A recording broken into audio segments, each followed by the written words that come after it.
many of you probably know, I grew up in the church. We were very involved in the church. My parents were great at teaching us about God and the right things to do. And as we grew up, I met DJ in high school. We were actually high school sweethearts. But as I got older, for some reason I still really don't know to this day, I became very rebellious. And I know there were things going on in our family life that were difficult to deal with. But as DJ and I grew closer together, I actually even remember in my teenage years praying, asking God if He was the one for me, which is kind of funny. But as we got older, we fell away from God, or I fell away from God, and fell into a life of drugs and alcohol. And because of that, we had a very tumultuous and toxic relationship.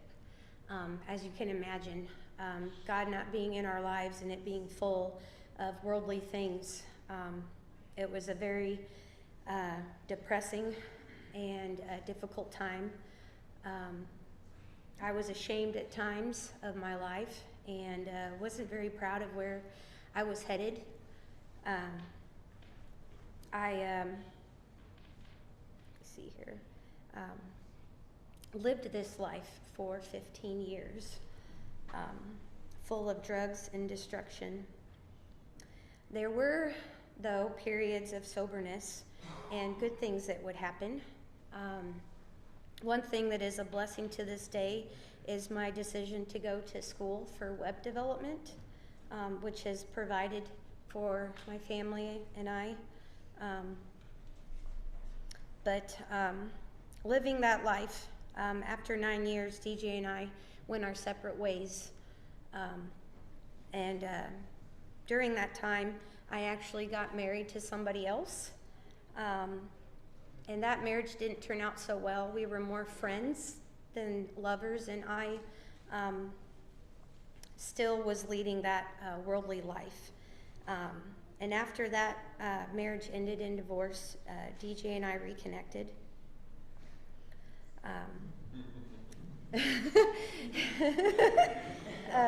This was about four years later, but unfortunately, we went right back into our old ways. The depression that I felt became deeper. The darkness was just overpowering, and I just, after 15 years, I really didn't know what to do. I had a lot of despair and feeling like I didn't want to go on anymore, that I was a disappointment to my family and friends, and that there was no point in me being around. And it was, a very, very dark time. I caused my family, I know, a lot of pain and grief. So during that time, because I was just at the end of my rope and lost and didn't know where to go, I got down on my knees and I prayed to God and just begged for Him a way out, a way to get out of that life and to overcome it and be the person I know I could be. And shortly after that, we were blessed with Olive, which was a start. And then through my parents and Andrew, we found Outreach. And the first time I walked in these doors, I felt very welcomed. I can remember Glenn Dunlap opening the door for me to the sanctuary and just being loving and not judgmental at all, because that's what I felt like I was going to come in and everybody was going to be judging me and looking down on me for the choices that I made, because I was feeling very ashamed of myself. But that's not how I felt here. I felt very loved and welcomed. So with that, and knowing that Olive was on the way, DJ and I decided to, in order to be happy, that we needed to have God in our lives. And so with that, we started counseling with Dick and Sherry Finley. We went through the 5 love languages. I don't know if any of you have heard of that book, but it's really good. I suggest it for any couple. It really helped DJ and I to learn the right way to love each other, because before it was very toxic. It wasn't it was more of an addictive kind of love, which isn't good. So after that, we had Olive, and then not too long after that, we got married. And then we had DJ actually got baptized, which I'll let him fill you in on that part. Then Carter was born, and through all of that, prayer was very important. Especially in life as a new mother, not knowing, because I never babysitted really or anything like that, didn't really know much about being a mother, and I know God was there blessing us along the way. I had a very close relationship with God during that time, praying long through the night for sleep and patience. And also, I've seen prayer working in my work life as well. Being a software developer, it can be very hard at times. And I know that some of the things that I've built, I would never have been able to build them without the Lord. Let's see here. Sorry.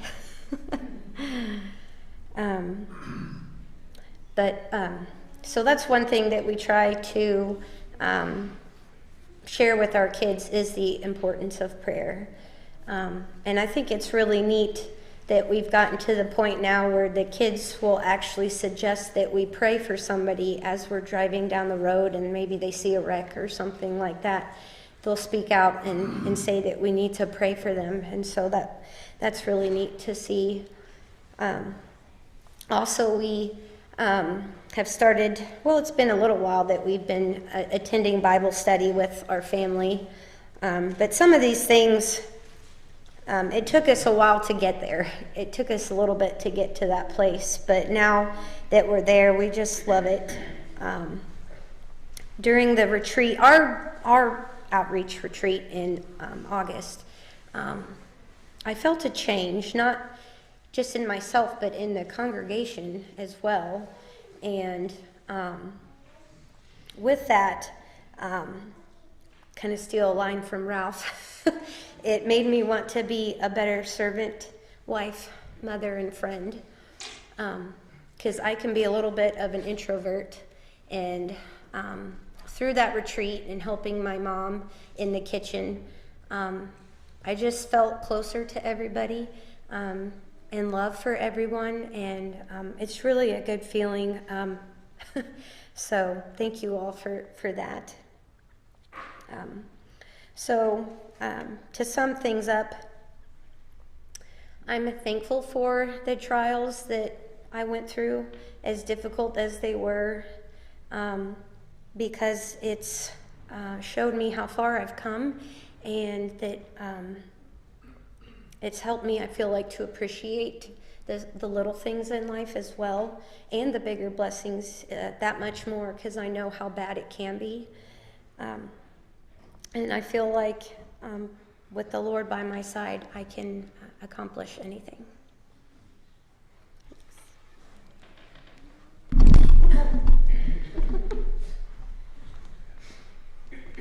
Let's give it up for Amber. Come on, guys. Let's give it up for her. Really, let's do it.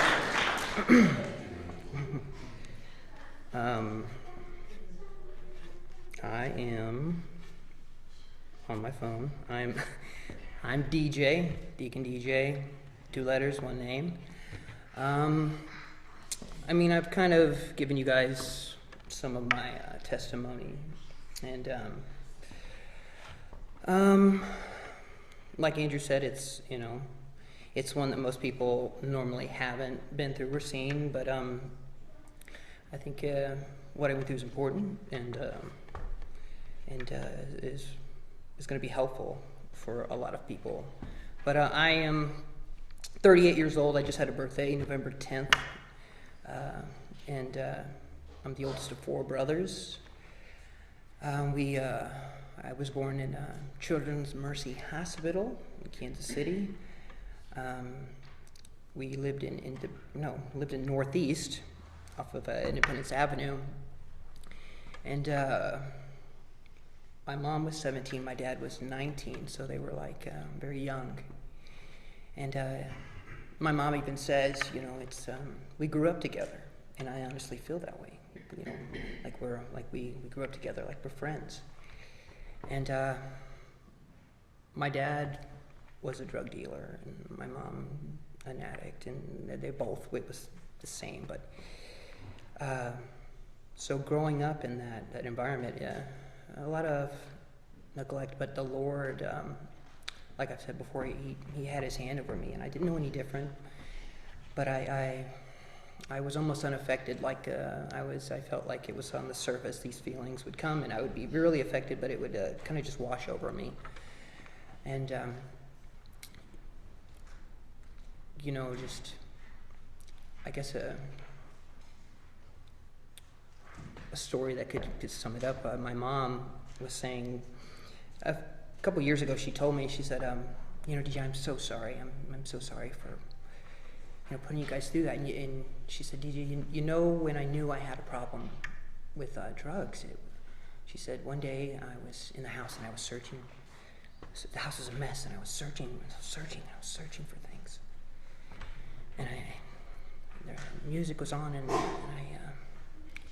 I just could hear something. I could hear a person.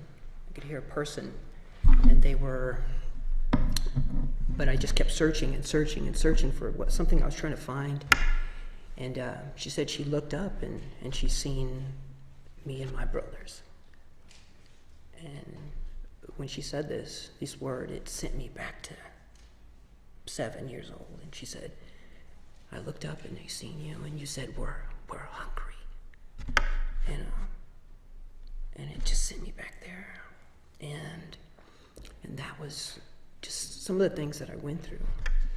But the Lord was there with me, and he kept me happy, and he gave me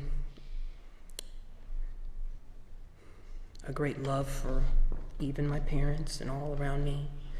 I was always the new kid. We always moved from place to place. We moved an awful lot, and either you were accepted or made fun of, and usually that's what happened. So I had to learn how to be inviting and fun and warm, because it was make it or break it. And so we grew up, and my mom and my dad divorced at 10, and then my mom got with my stepdad, and things were a little better, but we moved out to Bate City. I was 13 years old, and we started going to Odessa. And like I said, I always felt the Lord was with me, and definitely felt him when I went out. I started going to school out there. And I knew of Amber. I seen her.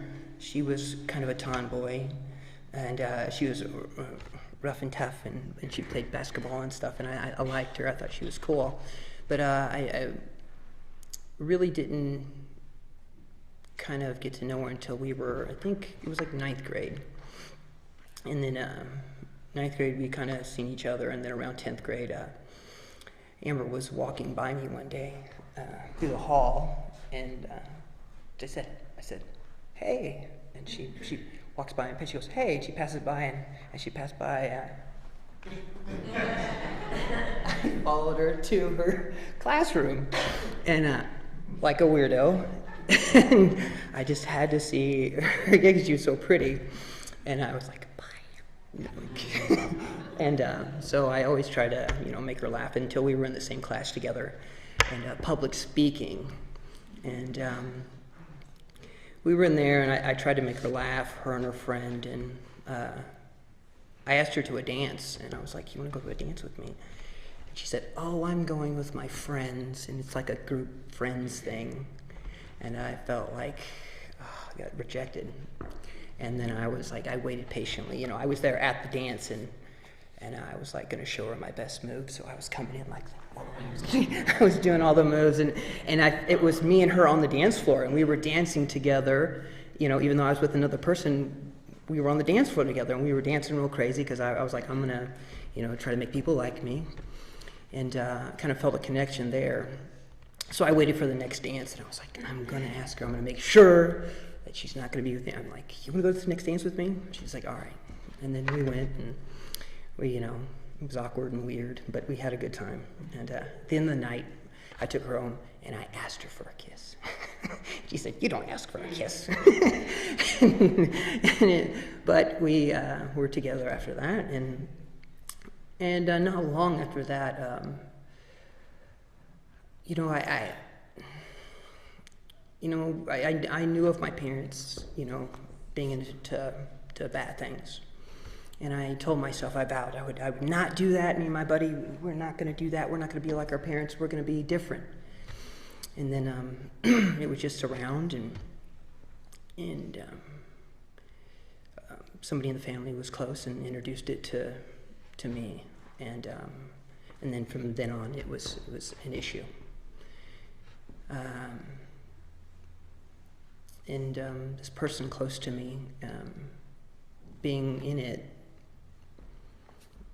you know, it was like bonding because you know, it's your family, and it's a way to bond, I thought. And it was sad, but, you know, it is what it is. And it was sad that, you know, Amber was there with me because, you know, we were together.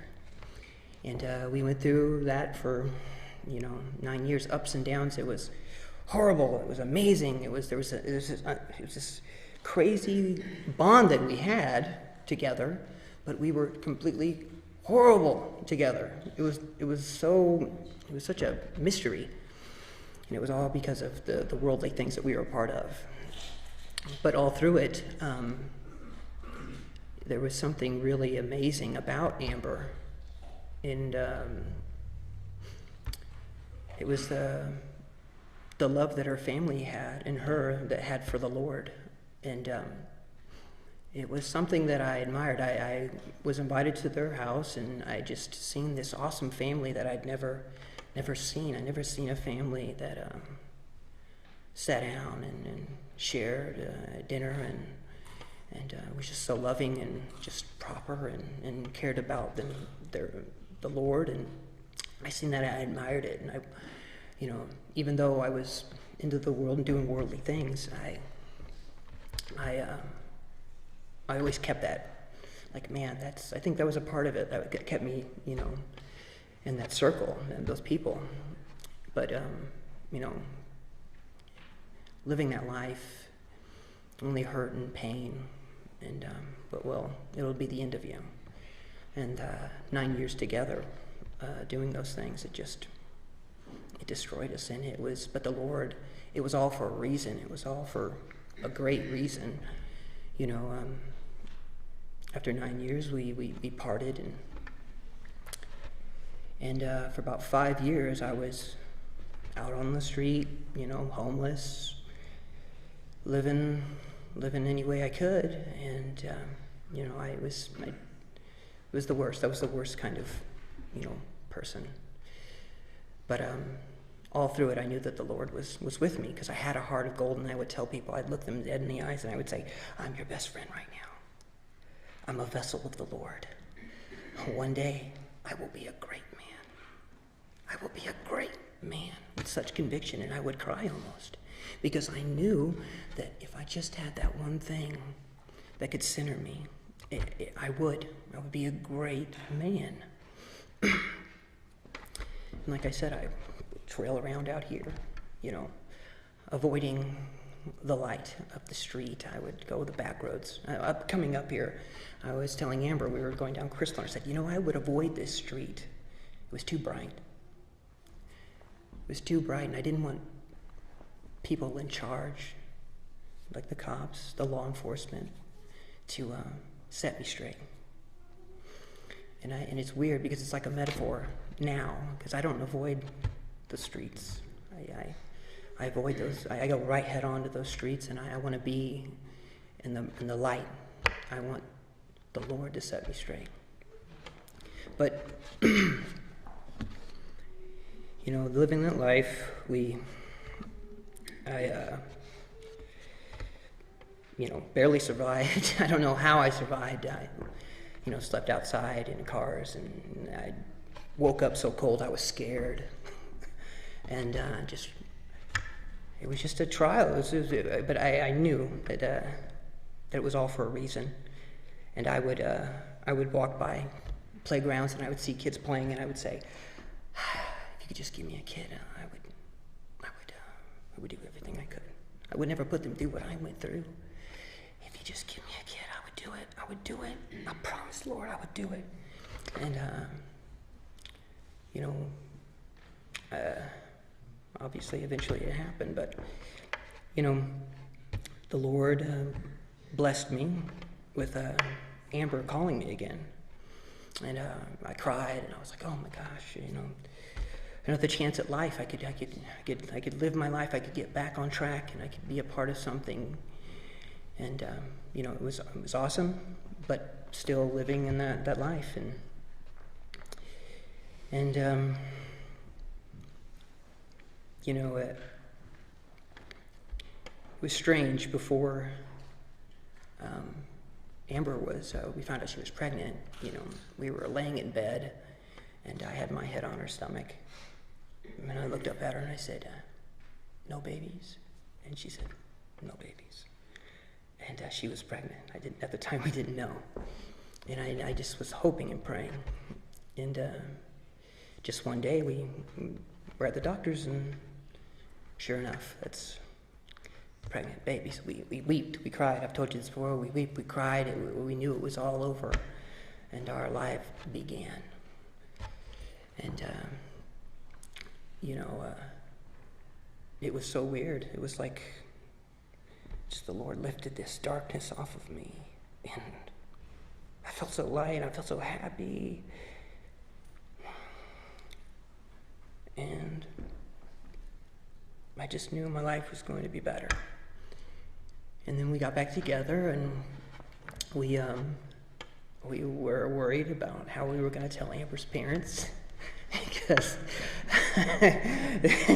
we had a past, and it wasn't exactly the best past. I'm sure they weren't welcoming with fondue, But it was difficult, but I just told them, I said, there's nothing I could say.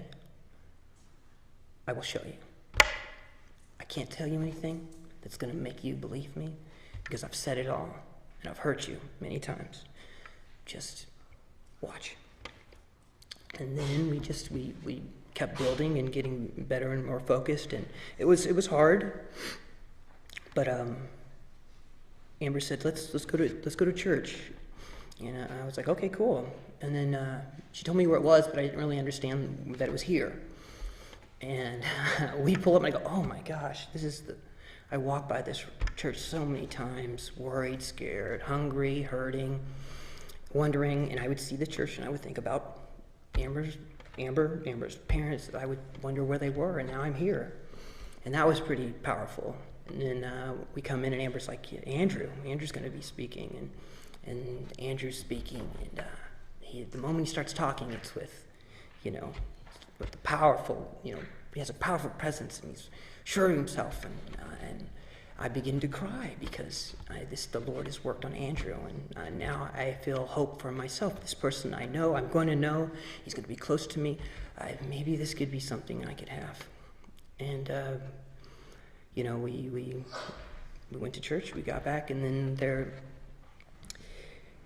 we are still having issues with ourselves because we kind of don't know how to conduct ourselves emotionally. because you live with somebody for so long, and you kind of get in a certain rut in a way of treating others.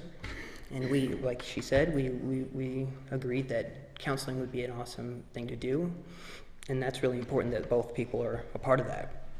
And Dick and Sherry went over there, and it was so awesome to think that where we were then and where we are now is so crazy. And every time I see them, I kind of smile and think about the first time that we were over there. And like I said, finding out your love language is very important. If you don't know it, you need to find it out and work on that. I'm sure a lot of you know, but it's very detrimental, and it really works, and it's awesome and important to have. Words of affirmation, physical touch, that's mine.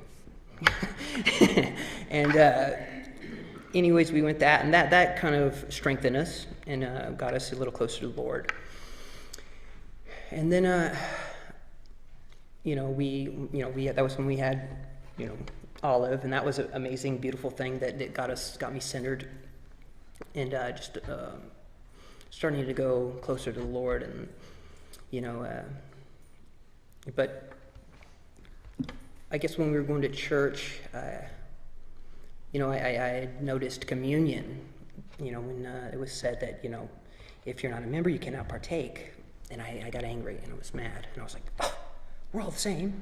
What do you mean we're all the same? But I can't partake. What's that? That's not the same. And I felt like singled out, and I didn't understand. And I was telling Amber, it's not right. And she said, well, you got to become a member. And I'm like, okay, what do I got to do? And she said, well, we'll see. And then Andrew brought up Go Ye and Teach, and I was really kind of, like I said, a little frustrated and angry about it. And we go there, and then as the sessions went on, I began to understand and get a better idea, and really started thinking, wow, this is very important. It's really important that that you do this, because you need to understand what it means and why you're here. And I really appreciate that now, and I think that's something that brought me closer to the Lord. But around that time, Amber was pregnant, beautiful as ever. Always glowing, beautiful, pregnant Amber. I love her so much.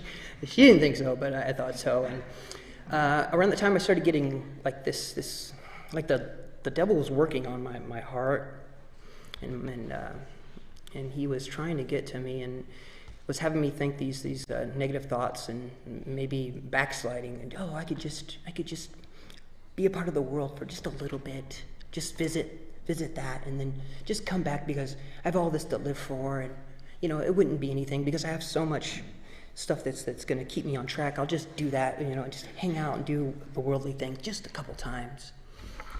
And I was considering it, like, I'm going to go on a trip, a vacation, and it will be nothing big. And around that time, me and Amber had kind of agreed that. Wait a second. Oh, we were. I had. Excuse me. Sorry. We were thinking. Oh, okay. Wait. So it was before Carter was coming. We didn't know. I was thinking those thoughts, and when we found out that Carter was to be here, that's when the Lord straightened me up and brought me back, and then that was the definitive thing that actually, kept me on track. And because I was really weakened, and I was thinking these dark thoughts, and then when we found out that Carter was to be, born and be an actual human here with us, it was weird, because it was around that time I was thinking those thoughts, and the Lord said, no, you're not. No, you're not. This is where you're supposed to be. And it was something very powerful to me. So, we were in there with Go Ye and Teach, and that actually, strengthened me. And then, not long after that, Andrew asked me about being a deacon maybe a year or so later, but yeah. And like I said, I've said before, I was, kind of iffy on it. And then Ralph came in and gave me an extra push, and which actually, got me to become a deacon, which actually brought me closer to the Lord, because, just being like, okay, well, I'll be a part of the church and, attend and just, but actually being a part of it and knowing you and hugging you and giving you a hello and helping, it's really, like I said, brought me closer to the Lord. And let me see here.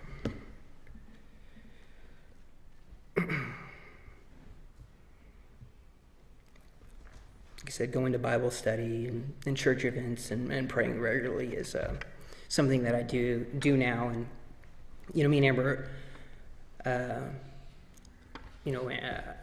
had talked about going to Wednesday night service and stuff. And see, I didn't grow up in the church, and all this is very new to me.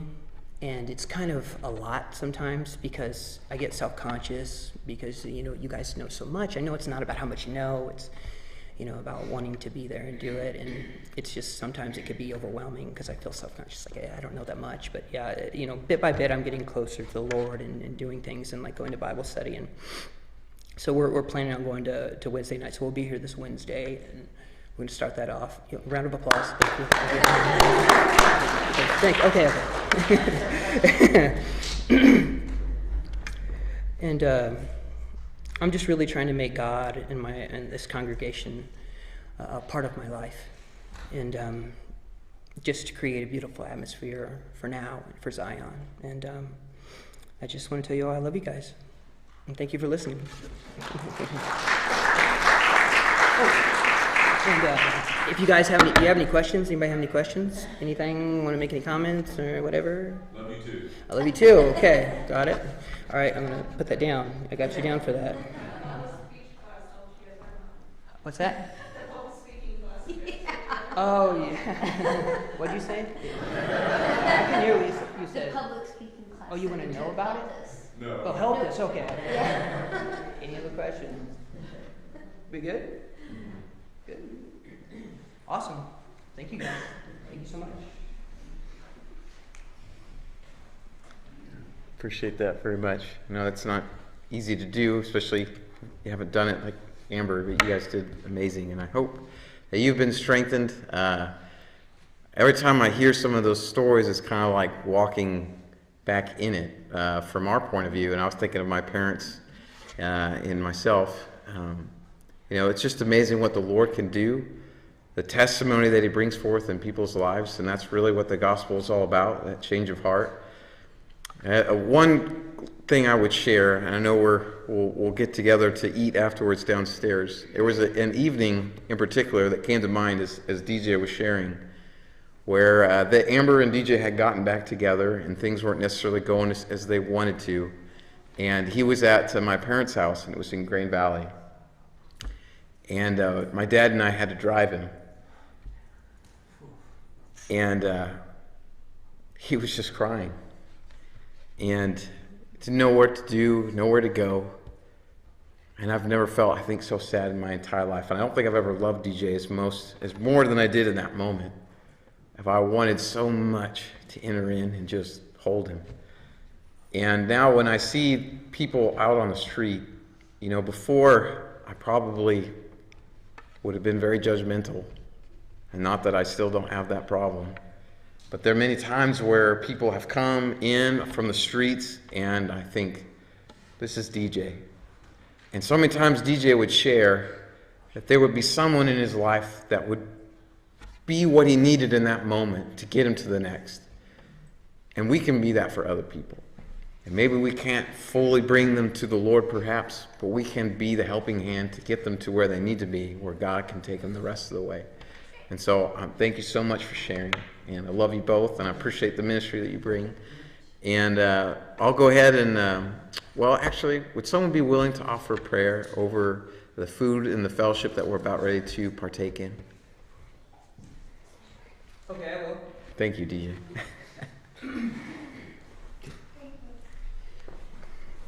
Dear Heavenly Father, we come before you this evening just to give thanks for all the light and the love and the fellowship. Lord, I ask you just be with us and all of ours, and just have your hand over our hearts and our minds, Lord. As you just guide us and help us be more like you, Lord. Help this food nourish and strengthen our bodies. In Jesus' name we pray. Amen.